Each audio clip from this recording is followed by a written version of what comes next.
There was once a man called Frederick. He had a wife whose name was Catherine, and they had not long been married.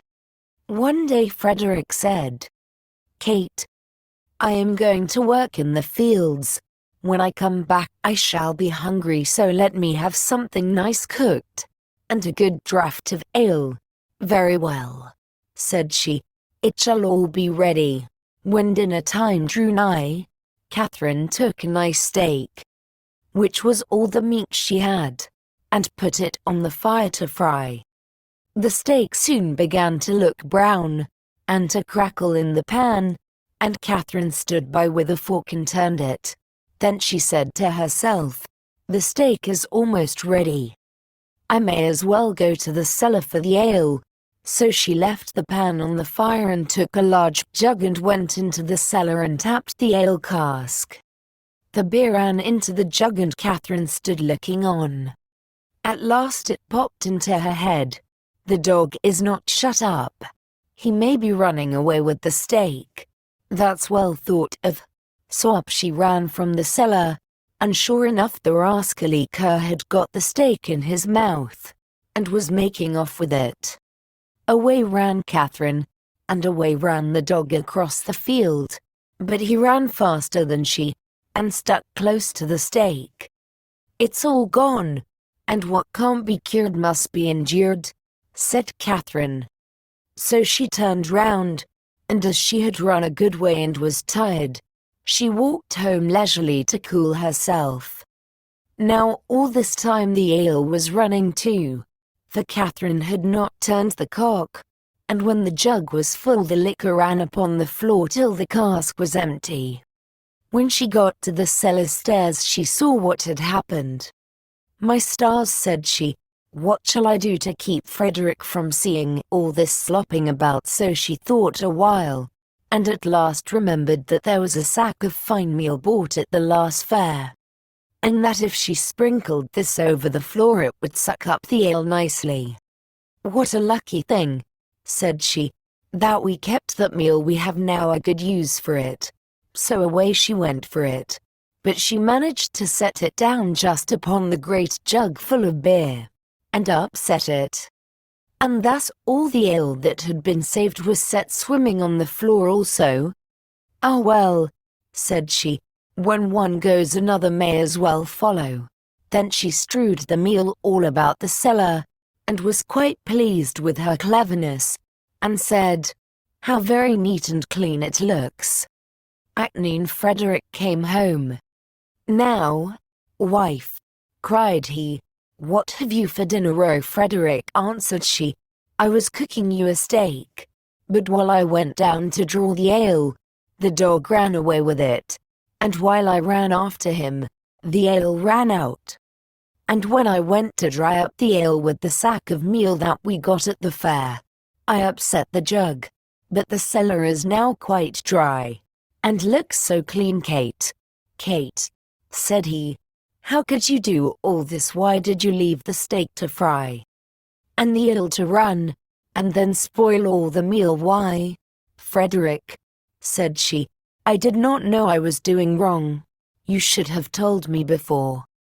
The husband thought to himself, "If my wife manages matters thus, I must look sharp myself." Now he had a good deal of gold in the house, so he said to Katherine, "What pretty yellow buttons these are! I shall put them into a box and bury them in the garden, but take care that you never go near or meddle with them." "No, Frederic," said she, "that I never will." As soon as he was gone, there came by some peddlers with earthenware plates and dishes, and they asked her whether she would buy. "Oh dear me, I should like to buy very much, but I have no money. If you had any use for yellow buttons, I might deal with you." "Yellow buttons," said they, "let us have a look at them. Go into the garden and dig where I tell you, and you will find the yellow buttons. I dare not go myself." So the rogues went, and when they found what these yellow buttons were, they took them all away, and left her plenty of plates and dishes. Then she set them all about the house for a show, And when Frederick came back, he cried out, "Kate, what have you been doing?" "See," said she, "I have bought all these with your yellow buttons, but I did not touch them myself. The peddlers went themselves and dug them up." "Wife, wife," said Frederick, "what a pretty piece of work you have made. Those yellow buttons were all my money." "How came you to do such a thing?" "Why," answered she, "I did not know there was any harm in it. You should have told me." Catherine stood musing for a while, and at last said to her husband, "Hark ye, Frederick, we will soon get the gold back. Let us run after the thieves." "Well, we will try," answered he, "but take some butter and cheese with you, that we may have something to eat by the way." "Very well," said she, and they set out, and as Frederick walked the fastest, he left his wife some way behind. "It does not matter," thought she, "when we turn back, I shall be so much nearer home than he." Presently she came to the top of a hill, down the side of which there was a road so narrow that the cartwheels always chafed the trees on each side as they passed. "Ah, see now," said she, "how they have bruised and wounded those poor trees. They will never get well." So she took pity on them, and made use of the butter to grease them all, so that the wheels might not hurt them so much. While she was doing this kind office, one of her cheeses fell out of the basket, and rolled down the hill. Catherine looked, but could not see where it had gone, so she said, "Well, I suppose the other will go the same way and find you. He has younger legs than I have." Then she rolled the other cheese after it, and away it went, nobody knows where, down the hill. But she said she supposed that they knew the road, and would follow her, and she could not stay there all day waiting for them. At last she overtook Frederick, who desired her to give him something to eat. Then she gave him the dry bread. "Where are the butter and cheese?" said he. "Oh," answered she, "I used the butter to grease those poor trees that the wheels chafed so, and one of the cheeses ran away, so I sent the other after it to find it. And I suppose they are both on the road together somewhere." "What a goose you are to do such silly things," said the husband. "How can you say so?" said she. "I am sure you never told me not." They ate the dry bread together, and Frederick said, "Kate, I hope you locked the door safe when you came away." "No," answered she, "you did not tell me." "Then go home, and do it now before we go any farther," said Frederick, "and bring with you something to eat."